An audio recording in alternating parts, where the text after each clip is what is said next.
Hello. तो आज हम डिस्कस करने वाले हैं base tangent method for spur gear, है ना। तो फर्स्ट ऑफ ऑल दिया है कि भाई the limitations of gear tooth vernier calliper, है ना। The limitations of gear tooth vernier calliper can be overcome by measuring the span of a convenient number of teeth with a review caliper, right? है ना।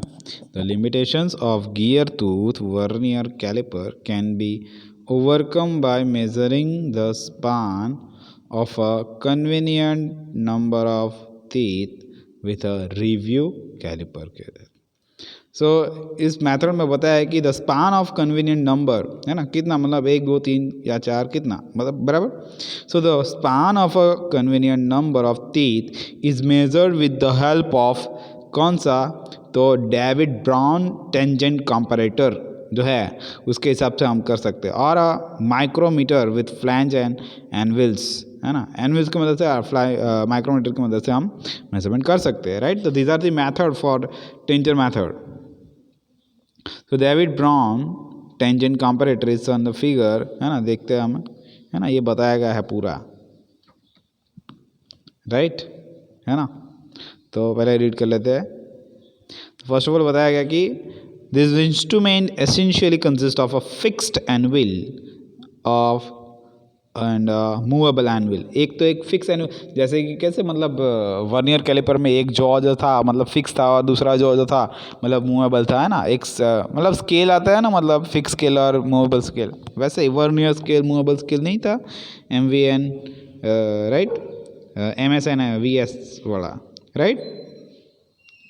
So there is a micrometer on the moving anvil side, and this has a very limited moment on either side of the setting, right. So the anvils in the comparator are first set to the base। जब भी हमें पहले start करना है तो उसको मतलब base पे सेट करना पड़ेगा, लाइक दिस, है ना। ये यहाँ पे क्या है, यहाँ पे, है ना। तो दोनों इसका प्रोफाइल मैच हो रहा है इसमें, राइट। देन हाँ, so the anvil is in the comparator are first set to the base tangent and length with the help of a slip gauge, है ना। so slip gauge से हम मेजर कर पाते हैं, right। so the distance is adjusted by setting the fixed anvil at a desired place with the help of locking ring। देखो यहाँ पे दिया गया है ना, ये लॉक, राइट। तो मतलब क्या करेगा ड्यूरिंग दी, मतलब जब हम मेज़र कर रहे हैं ना तब वो ऐसे खिसक नहीं जा सकता, राइट। तो वैसा हम बोल सकते हैं, राइट। तो फिक्स हो जाएगा ये, तो यहाँ पे जो भी कुछ भी मतलब हमें मेजरमेंट मिलेगा वो हम मेज़र कर सकते हैं, right, so easily. So the distance is adjusted by setting the fixed anvil at desired place with the help of locking ring and setting tube. Then the slip gauges are replaced by the gear which is to be measured, and again the readings are taken by the comparator, है ना। तो वैसे ही दूसरा जो तीथ रहेगा उसको हम ऐसे मेज़र कर सकते हैं, है ना। तो ये सारी चीज़ें यहाँ पे स्टेप बाय स्टेप दिखाई गई है। तो ये हमारा लॉकिंग रिंग है और ये हमारा फिक्स्ड एनविल है, और ये जो है वो मतलब मूवेबल है। कितने तीथ को हमें मेज़र करना है, कौन से डिस्टेंस पे मेज़र करना है, तो वो चीज़ हमें आसानी से कर लेते हैं, right. Then limited movement of micrometer, तो ये मतलब स्केल दिया गया है उसके हिसाब से हम कर सकते हैं।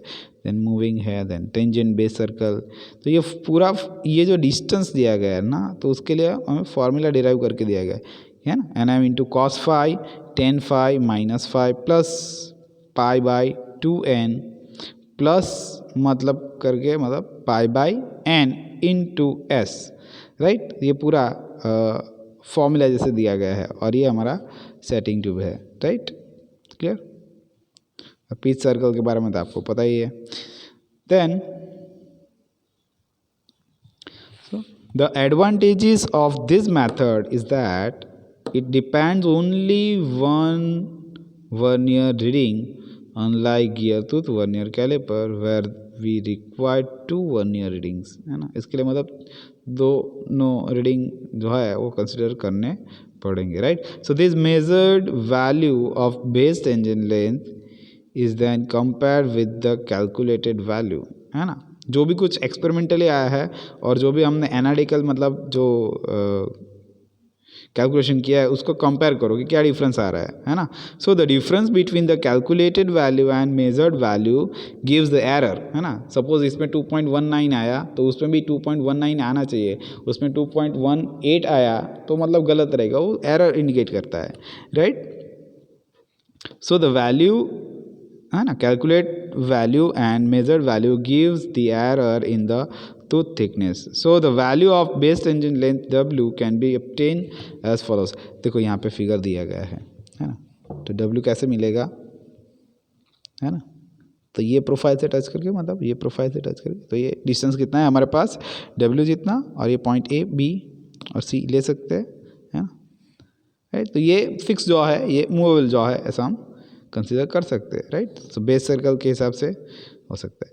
सो as shown in the figure PQ, है ना, तो ये जो कॉन्टेक्ट एरिया है ना, ये P और Q के साथ, है ना, contact area with fix jaw and movable jaw, right, of gear teeth, right. So the number of teeth over which the measurement is to be made for a particular gear is selected from the gear handbook, है ना, तो उससे हिसाब से हम ले सकते हैं। सो नाउ अभी हमें जो दिया गया है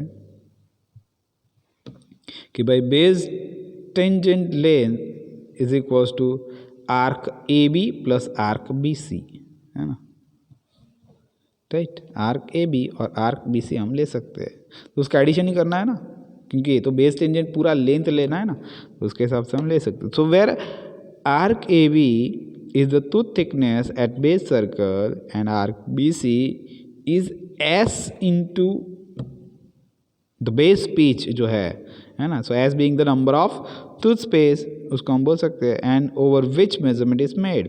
सो number of base pitch is equal to, जो फॉर्मूला क्रिएट हो रहा है यहाँ पे, है ना, क्या क्रिएट हो रहा है फॉर्मूला, किसके लिए, तो बेस पिच के लिए, right. So that is S into pi M cos phi, है ना, ये याद रखना है आपको।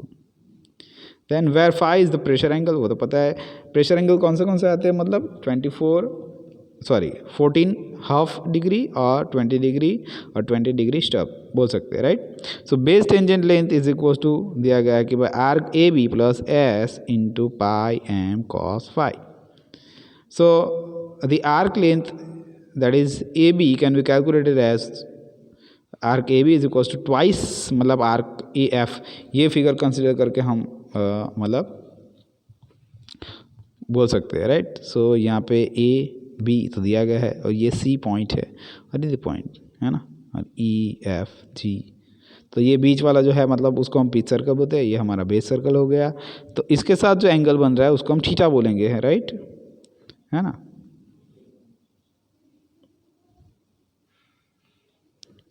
राइट। तो ये हमारा आर जो है वो बेस हो गया और ये हमारा पिच हो गया, right. So involute function of phi that is equals to tan phi minus phi हम बोल सकते हैं, clear. So as per figure जो यहाँ पे दिया गया है कि भाई arc A D divide by R base, है ना, arc A D divide by R base that is equals to, मतलब उसको हम बोलेंगे involute function of phi in radians, right. So tan phi minus phi और tan phi, अब दोनों जो वैल्यू है उसको हम इक्वेट करेंगे, tan phi minus phi equals to arc A D divide by R base, तो आर बेस से हमने मतलब वो मल्टीप्लाई हो जाएगा ना, क्रॉस मल्टीप्लिकेशन में यहाँ चला जाएगा, तो arc A D is equals to ये वैल्यू हमें मिला। एज वी नो दैट कि भाई cos phi is equals to O C by sorry O E by O C, है ना, पाइथागोरस आता है आपको, राइट। तो उसके हिसाब से हमें लेना है, ये दिया गया है, समझ में आ रहा है ना। So cos phi is equal to, है ना, पाइथागोरस का लॉ क्या है, ये होता है एंगल रहता है, ये क्या रहता है cos, ये साइन, है ना, ये tan रहता है, right. So O E divide by O C that is equal to R base divide by R pitch, सो उसको हम डायमीटर में कंसिडर कर सकते हैं, राइट, है ना। तो D base divide by D pitch, है ना। So R base is equal to R pitch into cos phi is equal to newton into N into N मतलब क्या है, स्पीड है ना, और जो स्मॉल एम है वो यह हमारा module, right. So divide by 2 करके हम cos phi लिख देते हैं, right. So substituting R base in equation, so R A D is equal to speed जो है वो एन कैपिटल एन दिया है और मॉड्यूल स्मॉल एम दिया है, divide by 2 into cos phi, उसके साथ हमें क्या मल्टीप्लाई करना है, तो tan phi minus phi, right. ये जो वैल्यू है हमें करनी है।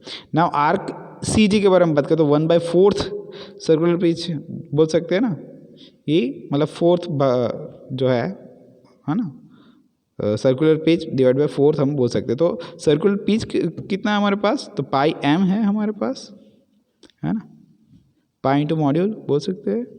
तो थीटा जो है हमें रेडियन में फाइंड आउट करना है, तो उसके लिए भी फॉर्मूला दिया कि arc C G divide by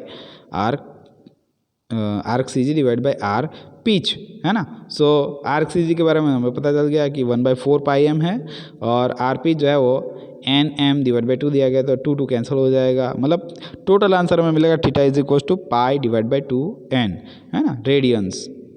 then also from the figure, right, so theta radians is equal to, यहाँ पे हम आर का भी डी एफ ले लेंगे तो आर बेस हो जाएगा, राइट। तो R T F divide by R base, and R T F is equal to R base into theta radian, तो वही सेम टू सेम आएगा, है ना, N M divide by 2 cos phi into pi by 2n, है ना। तो arc A B is equal to 2 times arc A D plus arc D F हम बोल सकते हैं, राइट। तो ये पूरा फॉर्मूला हमें मिल सकता है ना, कि arc A B is equal to N into M into cos phi into tan phi minus 5 plus pi by 2n, right. तो base length base tangent length N M cos phi into tan phi minus 5 plus, ये add हो गया ना, plus करके s into pi M cos phi add हो गया, right. So we get the base tangent length is equal to n into M cos phi tangent 5 minus 5 plus pi by 2n plus S pi by n, है ना। तो n क्या है हमारे पास, number of teeth, वो तो पता है। m क्या है, मॉड्यूल फाई जो प्रेशर एंगल है, और s क्या है हमारे पास, number of tooth space in base tangent length.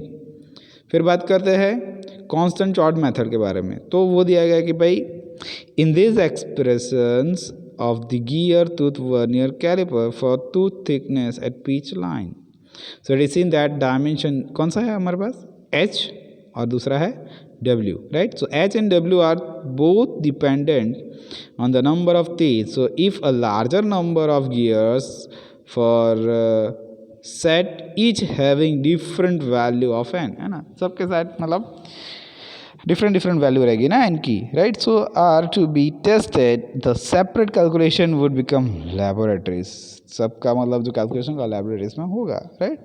So the constant chord method is useful dimension since it has the same nominal value for large gear of a common system, so irrespective of the number of teeth, only provided that the backless allowances, है ना, backless allowances नहीं होगा तो मतलब gear जाम हो जाएगा, right. So it is necessary for that, right. So allowance is the same of all the gears, so the constant chord method is defined as a chord joining those points on opposite faces of the tooth, right, so which makes contact with the mating teeth when the center line of the tooth lies on the line of the gear center, right। ये figure में दिखाया गया है, उसके हिसाब से हमें जो लिखा गया है ना कि भाई ये क्या है, रैक फॉर्म है, वहाँ ये जो मिल रहा है, और ये हमारा पिच रैक है ना, pitch line of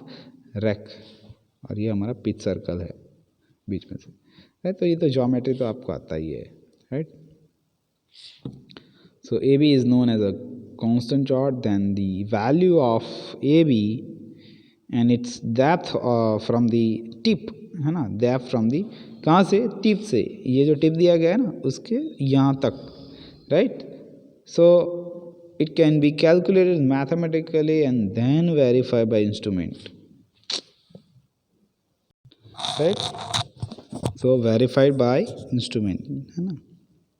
Pressure angle there, the chord length AB can be calculated as follows. So length dp is equals to p into p is equals to मतलब 1/4 सर्कुलर पिच रहता है, and D P is equal to P is equal to मतलब हो जाता है 1/4 pi M जितना, right. So consider triangle P A D, है ना, यहाँ पे दिया गया है ना ट्राइंगल, कौन सा, पी ए डी वाला,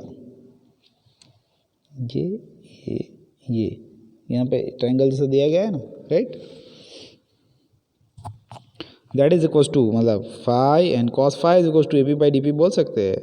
सो A P is equal to D P cos phi. So A P is equal to 1/4 तो है ही हमारे पास पहले से, pi into M cos phi. Then triangle P C A consider करो, then angle C A P equal to phi मिलेगा, then cos phi is equal to C A by A P and C A is equal to A P into cos phi, that is equal to same. यहाँ पे एक ही चीज़ include हुआ है, दूसरा cos phi, तो square हो गया, right, बाकी सब सेम चीज़ है। Then chord length A B is equal to मतलब 2 इंटू सी ए, और सी ए का वैल्यू तो हमें पता है, अभी फाइंड किया, राइट। तो टोटल जो चॉर्ड लेंथ है ये फॉर्मूला हमें मिल गया, है ना। Chord length is equal to C is equal to मतलब pi M cos square phi divide by 2। So the depth h is calculated as follow. Consider triangle PAC. PAC मतलब जो ट्राइंगल उसको हम कंसिडर करते तो वो cos की जगह पे साइन आ जाएगा, राइट। तो sine phi is equal to C P by A P, that is C P is equal to A P sine phi and C P is equal 1/4 pi M cos phi sine phi, है ना। तो G P is equal to G C plus C P हम बोल सकते हैं। ये भी यहाँ पे दिया गया है ना, क्योंकि ये जो फिगर है ना उसमें से ही सब बताया गया है, राइट। ये जी सी जी पी, राइट, है ना, टोटल करने वाला है इसमें। तो G C plus C P, then where G P addendum is equal to module, है ना, for the which gear, metric gear के लिए ओनली, है ना। तो G P is equal to M and C P is equal to 1/4 pi M cos phi sine phi बोल सकते हैं। Then G C is equal to depth जो है एच कंसिडर करेंगे तो खाली ऐड करना है उसको, है ना, capital M sorry small M equal to what, H plus 1/4 pi M cos phi sine phi कर सकते हैं। और एच इज इक्वल टू लेना होता मतलब एम उधर चला जाएगा, है ना, दूसरी साइड पे, तो एम माइनस हो जाएगा 1/4 something something something, right. So depth H is equal to total formula, क्योंकि एम जो है मॉड्यूल जो है कॉमन है ना उसमें, है ना, देखो यहाँ पे भी है और यहाँ पे भी है, तो कॉमन निकाल दिया तो अंदर क्या रह जाएगा ब्रैकेट में 1 minus 1/4 pi cos phi sine phi, right. Then measurement over rulers, तो उस पर हो जाएगा कि a convenient method of checking tooth thickness and obtaining some indication of accuracy of invalid profile is to measure a gear ruler placed in opposite tooth space, है ना। So in the given figure the outline of the basic rack, है ना, rack and pinion के बारे में बताया ना, मतलब रैक जो रहता है वो ऐसे रहता है